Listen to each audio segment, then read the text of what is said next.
Middlesex opened up their one-day cup campaign with a high-scoring 15-run defeat in Radlett against Leicestershire. Leicestershire were asked to bat first by Stevie Eskenazi, who would have been pleased with his side start. Ethan Bamber striking in the 8th over, Luke Holman judging a tough catch well to remove Nick Welsh. That wicket fell with 32 runs on the board, and with Lewis Kimber striking Bamber for 3 fours in succession, aided by a parched outfield, the Foxes had made a score of 52 for 1 for the first 10 overs.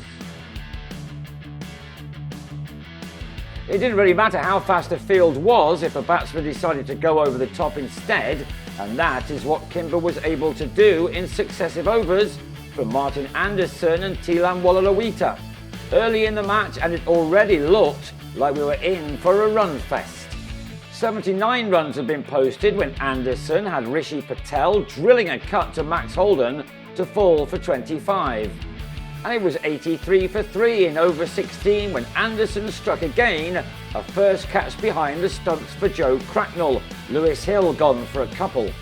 Kimber was still there, and a tickle down the leg side brought him his 7th 4 to take him to a 50 from 41 deliveries. And it was something of a surprise when he was out for 68. The decision to give Peter Milan a bowl working out well as he struck with just his 2nd delivery. Sam Robson with the simple catch. Halfway through their innings, Leicestershire had moved along well. This gorgeous maximum for Aaron Lilly, seeing the visitors up to 161 for 4 with 25 overs remaining. 5 overs later, and another 6 for Lilly had his side on the charge. But back came Middlesex with Holman the star. Lilly plugged a shot off the leg spinner to pick up Mark Stoneman, the batsman on his way for 46. An outstanding slip catch from Robson 2 balls later had Harry Swindles done without scoring. And in his next over, Holden was celebrating again, thanks to some excellent work with the gloves by Cracknell. Tom Scriven, the man out with his side now in some bother, on 222 for 7. The bowler with figures of 3 for 22 from 5 overs. So Leicestershire had to reset, and that they did, taking the total to 247 with 10 overs to go. The in-form and dangerous Rian Mulder still there, and with 72 runs to his name. Mulder and Nathan Bowley kept their wickets intact and then decided to hit out as they moved into the final 5 overs. Bowley, batting for the first time in this competition, impressed, taking 3 fours off an Anderson over. He then added a 6 in an over which Anderson will want to forget. It cost 33 runs, Mulder also clearing the rope, but that wasn't the headline. With 2 no balls and 3 wides, Anderson had to deliver the ball 11 times to complete his over. Mulder then completed just his 2nd ton in List A cricket. It arrived courtesy of his 14th 4 to go with 1-6, which took him to 3 figures off 94 balls. His partnership with Bowley for the 8th wicket, realising 113 runs.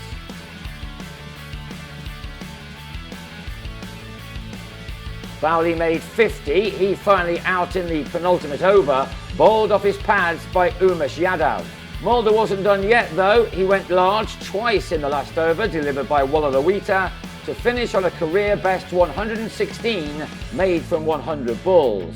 And with that, he'd taken his team to a final score of 359 for 8, 83 runs coming from the last 5 overs.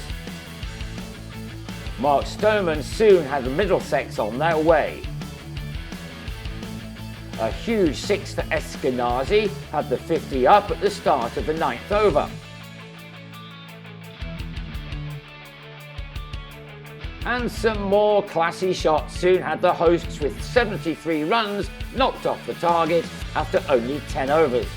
Mulder was then brought on and struck in his 1st over. Stoneman bowled for a runner ball 35, Middlesex on 79 for 1 after 11.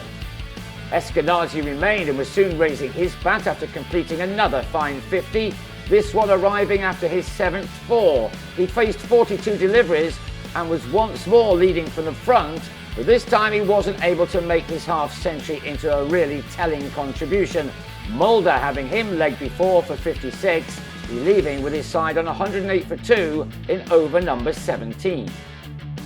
The baton was then picked up by Milan and Robson, who did the hard yards in batting Middlesex through to the halfway stage of their innings. 25 overs completed and the total read 164 for 2, 196 more needed. They were well placed only to then lose Robson, who on 26 chipped Lilly to mid-off in the spinner's first over. Milan, however, remained busy at the crease, this one of the 5 fours he struck in his 52-ball 50. Middlesex getting to 204 for 3, now needing 156 from the 20 overs which were left.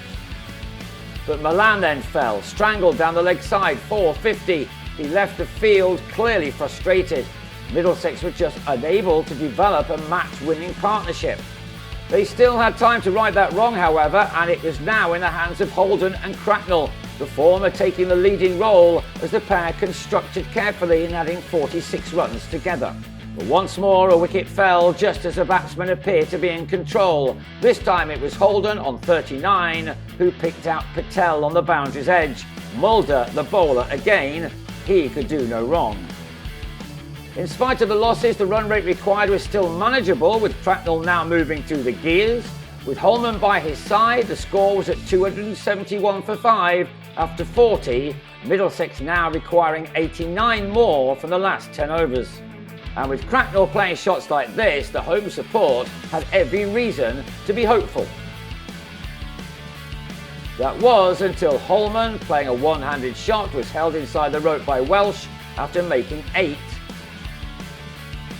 While Yadav had a mighty swing at Mulder but missed. Mulder had now added a career best with the ball in this format to his career best with the bat and had swung the game in his side's favour. And more so when Cracknell was bowled for 44 just before the 300 was posted. 5 overs to go and Middlesex were on 303 for 8, 57 now needed. One good over for the batting team could still turn the game again, and Anderson was a man capable of that. But he was in danger of running out of help when Wallaluita was bang in front for 7. Middlesex now 9 down with 40 needed from 17 balls. It was just too much. Anderson did his best, but in the end, Middlesex made 344 for 9. A great effort, but not enough in spite of Anderson's speedy 33. The last 5 overs with the ball cost them, Leicestershire taking the game by 15 runs, even though this was Middlesex's 6th highest list day total. They go again on Sunday at Durham.